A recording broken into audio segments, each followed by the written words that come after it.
뒤집어진 거예요. 뒤집어진 거예요. 그리고는 그렇게 생각하지를 않고 어떻게 생각하느냐면 아무개 집안이 예수 믿어서 그렇게 됐다고, 이제는 그 다윗이 궁급했을 때 사람들이 돌로 치는 것처럼 그런 상황까지 간 거예요.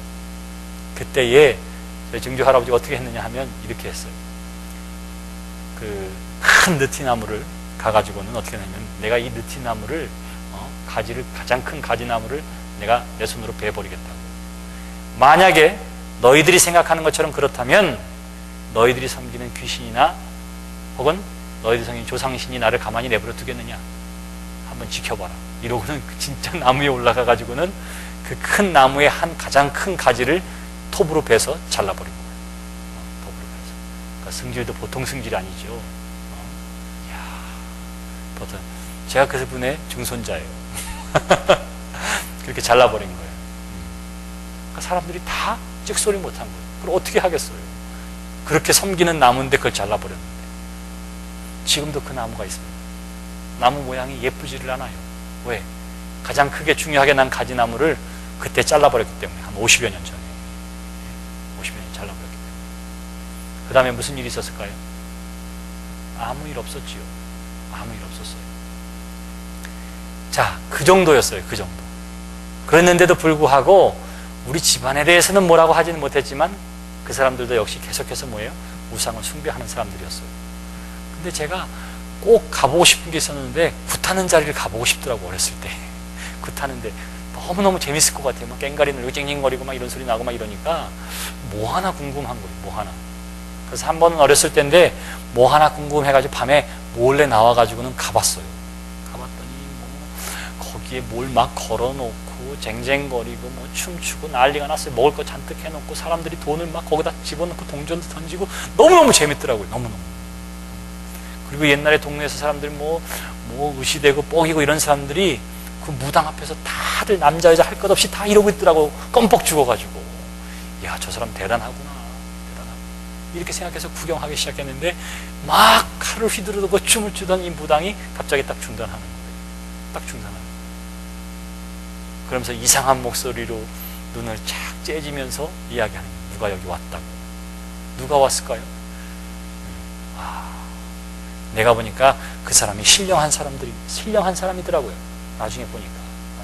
그것도 모르고 굿하는 사람들이 있어요. 그건 뭐예요? 돌팔이에요, 돌팔이. 배워서 하는 내림무당이 아니라 배움무당. 그냥 춤추고 노래하는 거 배워서 하는 사람들이고, 내림무당은 정말 귀신이 내려서 귀신의 힘으로 하는 거예요. 그 사람은 내림무당이었어요. 그래서 보니까 나를 딱 지목하더라고. 저 예수 믿는 사람이 왔다고. 쟤 가야 된다고. 나보고 빨리 가래요. 그래서 제가 그때 어떤 생각이 들었냐면 뿌듯하더라고요. 뿌듯하더라고요. 동네 사람들 뭐 다 껌뻑 죽는데 그 사람이 한마디 하니까 사람들이 다 어떻게 할지도 모르고, 그 사람이 하다가 그 일을 중단했는데 그게 나 때문이라는 거예요. 가라 그러더라고요. 내가 가니까 집에 오니까 또 쟁쟁거리더라고요. 내가 대단한 사람인 줄 알았다니까요. 진짜로. 대단한 사람인 줄 알았어요. 근데 그 이유가 뭐예요? 뭐예요? 하나님이 함께 하시기 때문에 그래요. 성령님이 함께 하기 때문에 그렇습니다. 나에게만 함께 하는 게 아니라 예수 믿는 모든 사람들에게 하나님께서 함께 해 주시는 줄 믿습니다. 그게 그리스도인들이 가지고 있는 능력이에요. 능력. 그게 하나님의 능력입니다. 자, 이러한 능력을 여러분들이 이미 가지고 있는 사람들이라 하는 사실을 꼭 기억하세요. 꼭 잊어버리지 마세요. 근데 하나님이 나와 함께 해주시고 성령이 나와 함께 해주시니까 어느 동네에서 무슨 뭐 난리가 났어요. 그냥 어떤 사람이 돌아가지고 무슨 일을 벌이고 있다.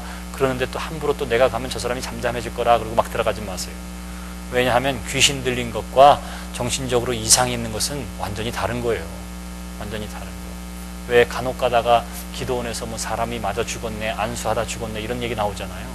그 이유가 왜냐하면 귀신 들린 것과 그리고 정신병을 구분하지 못해서 그래요.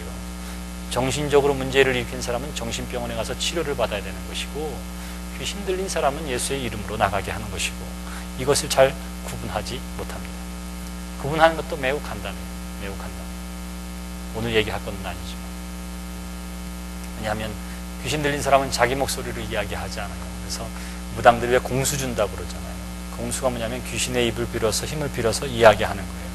그러니까 여자 60대 된 할머니 무당이 이야기할 때 장군처럼 이야기하거나 애기처럼 이야기하거나 막 이런 거 보셨어요? 근데 못 봤구나. 얘기할 필요가 없어요. 그렇게 이야기하는 게 다 그런 것들이에요. 그런 경우는 다 뭐냐 하면 귀신의 힘을 빌리는 거기 때문에 그런 경우에는 구분할 수 있는 것들이 몇 가지가 있어요. 그러니까 그것들은 굉장히 명확합니다. 그러니까 여러분들이 다 누구나 다 여러분들이 가는 곳곳마다 귀신을 내어줄 수는 있지만 나사렛 예수 그리스도의 이름으로 귀신을 내어줄 수 있지만 정신 착란을 일으킨 사람한테 가면은 괜히 매 맞고 와요. 그거를 구분할 수 있어야 합니다. 그것도 지혜예요. 그것도 지혜예요.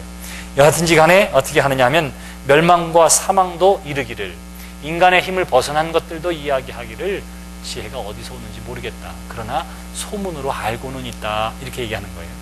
자, 이건 지혜에 대한 것뿐만 아니라 여러분들이 하나님에 대해서도 글쎄요, 내가 명확하게 말은 못하지만 들은 거는 있어요. 여러분들이 여기까지 가면 안 돼요. 대부분의 사람들의 신앙생활이 듣는 것에서 끝납니다. 욥의 친구들도 어떻게 하면 대단한 믿음의 사람인 것 같았지만 결국은 뭐예요? 그런 소문, 그런 얘기를 들은 것에서 끝난 거예요. 엄밀한 의미에서 욥도 그것을 가지고 신앙생활을 했던 것에 불과한 사람입니다. 근데 욥은 어떻게 되냐면 이 고난의 현장에서 하나님의 뜻을 알기를 원했고 하나님을 만나기를 원했어요. 그리고 그것을 포기하지 않았습니다. 그랬을 때에 마침내 어떻게 해요? 눈으로 뵌 하나님이라고 고백할 수가 있었던 거예요. 우리가 함께 거기까지 가게 되기를 바랍니다. 여기 지혜는 그래서 어디서 오나 그렇게 이야기하면서 멸망도 사망도 인간의 힘을 벗어난 그 어떠한 것으로부터도 우리가 듣거나 알 수 없다 이렇게 이야기하고요. 그들도 모른다고 이야기해요. 그러면서 23절로부터 24절의 말씀에 보시면 결론을 이야기합니다. 뭐라면 그 지혜는 어디서부터 오냐면 하나님으로부터 온다. 그렇게 얘기하는 거예요. 23절 24절 보겠습니다. 하나님이 그 길을 아시며 있는 것을 아시나니 이는 그가 땅 끝까지 감찰하시며 온 천하를 살피시며 그래요. 자, 지혜는 어디서부터 온다 그러죠? 하나님으로부터 온다. 그렇게 이야기합니다. 지혜는 하나님으로부터 온다. 세상에서 찾을 수 있는 것 아니고 세상에서 살 수 있는 것 아니고 그 다른 어떠한 귀신의 힘과 인간의 힘을 벗어난 사단의 능력으로부터 얻는 것도 아니고 오로지 지혜는 하나님으로부터 온다. 이렇게 이야기하고 있는 것입니다. 그러면서 25절로부터 27절까지 있는 말씀은 하나님께 있는 그 지혜라고 하는 것은 관념적이고 이론적인 것이 아니라 하나님의 구체적인 행위를 통해서 우리에게 나타내고 보여진 바 되었다. 그 가장 대표적인 예가 하나님의 천지창조라 이렇게 얘기하는 거예요. 그래서 25절로부터 27절 말씀 보시겠습니다. 바람의 무게를 정하시며 물의 분량을 정하시며 비 내리는 법칙을 정하시고 비구름의 길과 우레의 법칙을 만드셨습니다. 그때에 그가 보시고 선포하시며 굳게 세우시며 탐구하셨고. 자, 지혜의 원천, 하나님의 지혜라고 하는 것은 하나님의 창조의 역사 속에서 우리에게 드러났다. 욥이 그렇게 이야기하는 거예요. 하나님의 창조의 이야기가 하나님의 지혜 전체를 대변할 수는 없지만 하나님의 창조의 사건이라고 하는 것은 지혜가 하나님께로 있다고 하는 사실을 우리에게 보여주기에 충분한 사건이라 이렇게 이야기를 하고 있는 거예요. 1960년대에 제임스 러브록이라고 하는 사람이 있습니다. 그 사람이 그 가이아 이론이라고 하는 것을 냈어요. 가이아는 그리스 신화에 나오는 대지의 여신의 이름입니다. 근데 가이아 이론이라고 하는 것은 뭐냐 하면 이 지구라는 것은 어떻게 되냐면 그냥 내버려둬도 어떻게 해요? 우리가 알 수 없는 질서, 그러나 아주 명확하고도 빈틈없는 질서를 통해서 자정해서 스스로 생존할 수 있는 능력을 가지고 있다. 이게 가이아 이론이에요. 가이아 이론. 처음에 이 이야기가 나왔을 때 사람들이 그다지 귀담아 듣질 않았습니다. 바다가 오염되잖아요. 그러면 10년, 20년 내비두면 저절로 어떻게 돼요? 정화되어져요. 대륙붕이 그러한 역할을 한다. 이렇게 이야기했습니다. 공기가 오염되잖아요. 산불이 나고 막 이러면. 근데 그냥 가만 내버려두면 이게 스스로 치유할 수 있는 자정의 능력을 가지고 있어요. 그래서 외부로 또 특별한 힘을 가하지 않는 한 지구는 건강한 상태가 유지된다. 그렇게 이야기했습니다. 그게 가이아 이론이에요. 가이아 이론. 아무리 황폐한 땅도 어떻게 해요? 그냥 내버려 두면은 어떻게 되냐면 거기에 자연적으로 생물이 살아나고 가장 좋은 환경이 만들어져요. 우리 한국의 DMZ처럼 비무장지대가 바로 그런 거죠. 세상이 그렇게 되어졌다. 이렇게 이야기했습니다. 처음에 그 이야기를 했을 때에 사람들이 별로 관심을 갖지 않았어요.